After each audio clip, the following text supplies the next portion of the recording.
Subhanallah bihamdihi subhanallahil azim. Subhanallah bihamdihi subhanallahil azim. Subhanallah bihamdihi subhanallahil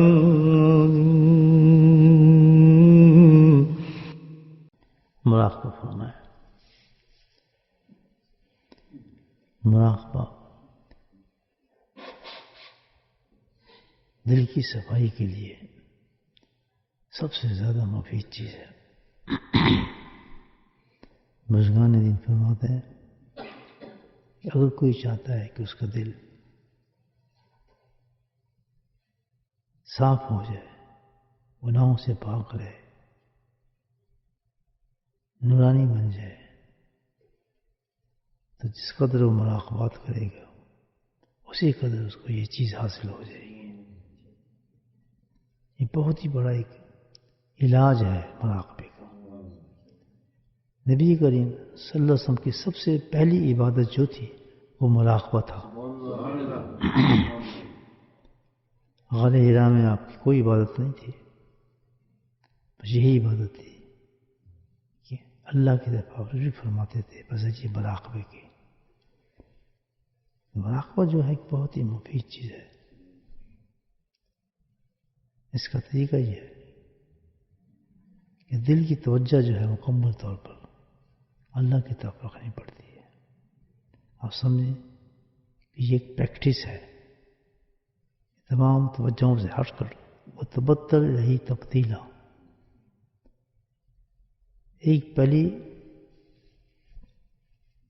تنہائی تو یہ ہوتی ہے کہ انسان کسی خاموش جگہ میں بیٹھ جائے، رات کا پہر ہو یا ایسی جگہ ہو، اس کو تبدل رہی تبدیلا کرے. پھر اس کے بعد مزید ایک تنہائی یہ ہوتی ہے کہ انسان خاموشی کے ساتھ اللہ کو ذکر کرے. اس کے بعد پھر تنہائی بڑھتی ہے تو یہ ہوتی ہے کہ پھر دل میں اللہ کو یاد کرے. یہ اصل تنہائی ہے. اس کے بعد تنہائی بڑھتی ہے کہ کوئی بھی خیال دل میں نہ جمے سوائے اس کی ذات کے. تو یہ جو چیز حاصل ہو جائے انسان کو محنت سے حاصل ہوتی ہے، محنت کرنی پڑتی ہے. جب یہ چیز حاصل ہو جاتی ہے تو اس کی ہر عبادت جو ہے وہ نورانی بن جاتی ہے، بے انتہا نورانی ہو جاتی ہے. ہر کا تعلق جو ہے دل کے ساتھ ہے. وساوس جو سب سے بڑی رکاوٹ ہے شیطان کی، وہ ختم ہونا شروع ہو جاتے ہیں. ہر چیز ایک اصل پہ آنا شروع ہو جاتی ہے. تو مراقبہ جو ہے سب سے افضل چیز ہے. اس کا طریقہ بزرگان دین نے فرمایا کہ سب سے پہلے کسی اللہ والے کی طرف رجوع کرے تاکہ اس کی صحبت میں بیٹھ کر اس مراقبے کو حاصل کرے. صحبت بڑی زبردست چیز ہے. اس کی مثال بڑی عجیب دی ہے بزرگان دین نے. مرغی جو ہوتی ہے، مرغی ہین جس کو ہم کہتے ہیں، وہ انڈا دیتی ہے لیکن انڈے سے بچہ نہیں نکلتا. انڈا تو دے دیتی ہے لیکن جنریشن اس انڈے سے نکلنی ہوتی ہے اس کی. تو انڈا جو نکلتا ہے وہ کس طرح نکلتا ہے؟ پھر اس انڈوں کو مرغی اپنے پروں میں دبا لیتی ہے اور دبا کر اس کو بیٹھ جاتی ہے اور مکمل اس کو اپنی صحبت دیتی ہے انڈے کو. اور کچھ عرصے کے بعد اتنی زبردست اس کی صحبت ہوتی ہے، اس کا اثر ہوتا ہے کہ اس انڈے میں سے بچہ نکلنا شروع ہو جاتا ہے. تو بزرگان دین ہوتے ہیں اسی طرح صحبت کا اثر ہوتا ہے. جب وہ کسی شیخ کی صحبت میں بیٹھ جائے، کسی اللہ والے کی صحبت میں بیٹھ کے پھر مراقبہ کرے تو اس میں سے بھی ایسی چیزیں نکلنا شروع ہو جاتی ہیں. انوارات نکلنا شروع ہو جاتے ہیں، معرفت نکلنا شروع ہو جاتے ہیں، عرفان نکلنا شروع ہو جاتے ہیں. تو جس طرح بغیر صحبت مرغی کے انڈا بچہ نہیں دے سکتا، اسی طرح کوئی بندہ بھی بغیر صحبت کے کچھ چیز حاصل نہیں کر سکتا، صحبت کی سخت ضرورت ہے۔ تو مراقبہ بھی ہو، شیخ کی صحبت بھی ہو، اور اس کے بعد محنت بھی ہو۔ محنت کس کو کہتے ہیں؟ محنت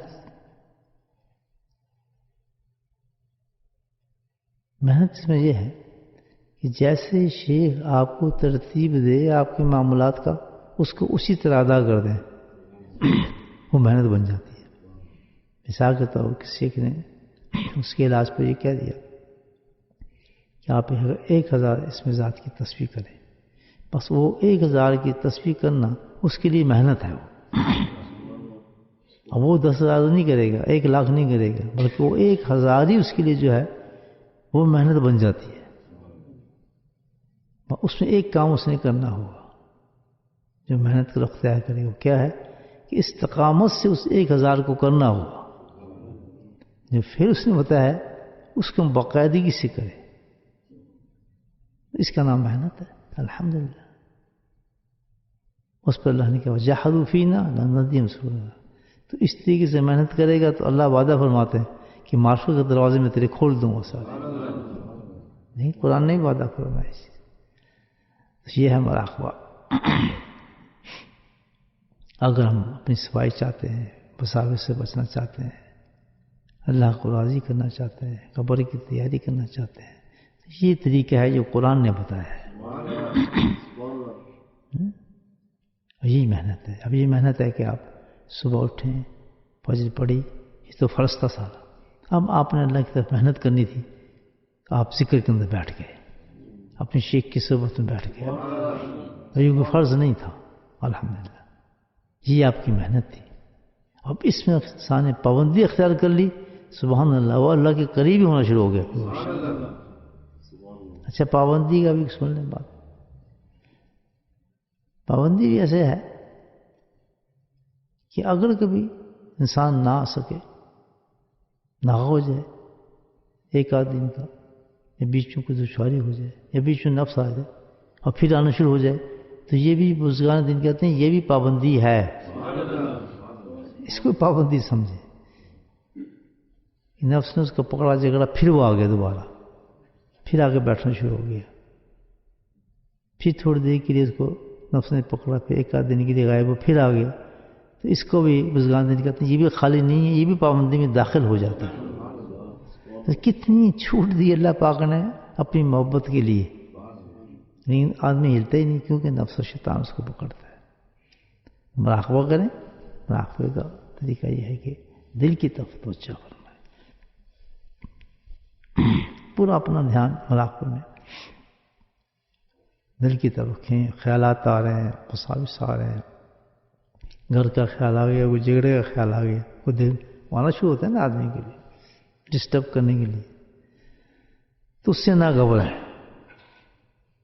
بعض لوگ سے گھبرا کر ذکر چھوڑ دیتے ہیں، فائدہ نہیں ہو رہا، یہ وساوس آتے ہیں، پریشانی آتی ہے۔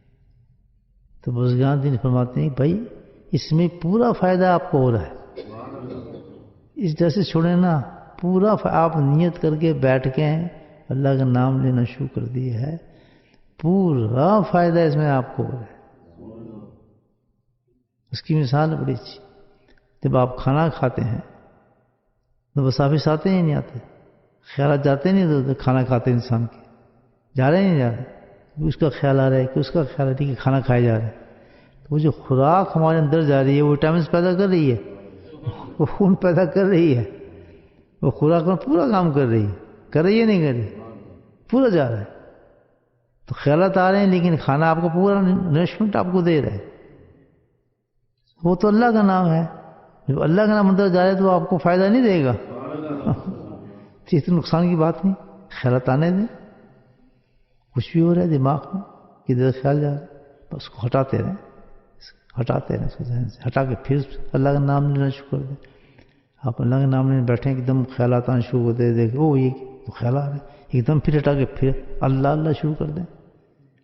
اسی جدوجہد کے ساتھ کیا ہوگا، الحمدللہ ایک دن ایسا آئے گا کہ خیالات بالکل مٹ جائیں گے اور اللہ ہی اللہ رہ جائے گا۔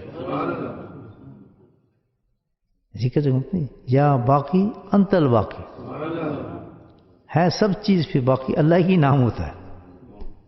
یہ سب جھگڑے ختم ہو جاتے ہیں الحمدللہ. بہت اچھی محنت ہے. اپنا خیال دل کی طرف، اور دل کا خیال کدھر ہو؟ اللہ کی طرف. کس طرح ہو کہ اس کے نام کو جپتے رہے. جپنا سمجھتے ہیں نا، لیتے رہے محبت کے ساتھ. اللہ اللہ اللہ اللہ. اور اللہ نے خود فرما دیا کہ جتنی دفعہ تم میرا نام لے رہے میں سن رہا ہوں. صرف سن نہیں رہا ہوں، جواب بھی دے رہا ہوں تجھے.